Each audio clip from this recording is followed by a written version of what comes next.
Thank you.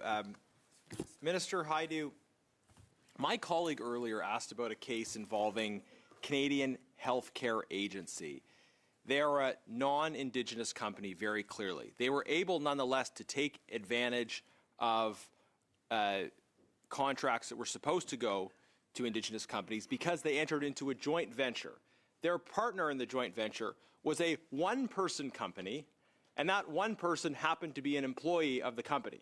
So they said, hey, let's go into joint venture with one of our employees, and therefore we will call ourselves an Indigenous partnership, even though this is a totally non-Indigenous company. Can we at least agree that this is a clear instance of an abuse of the program? Would you agree that this is an abuse of the program?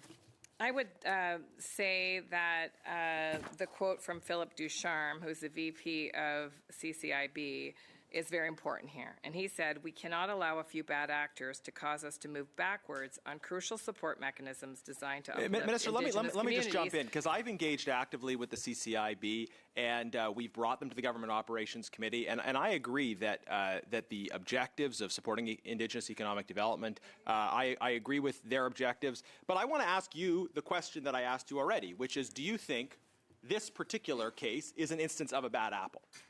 Well, they have been removed from the IBD, and I think that's an important indication. But was this an abuse of the program? I think that's an important indication of exactly why that list is important, because in fact, and why integrity matters. Minister, was this an abuse of the program, though?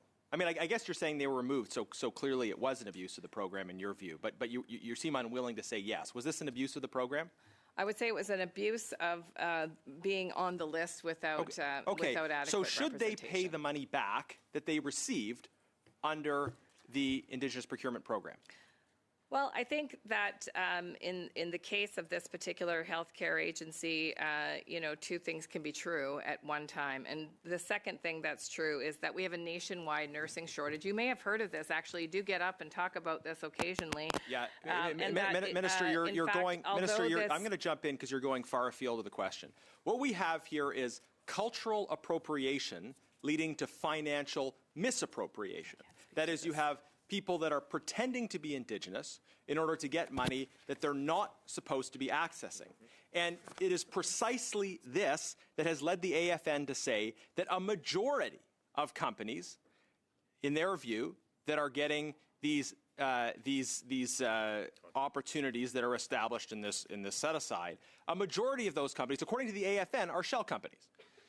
So do you see the problem here? And do you agree that that your government needs to be accountable for this failure?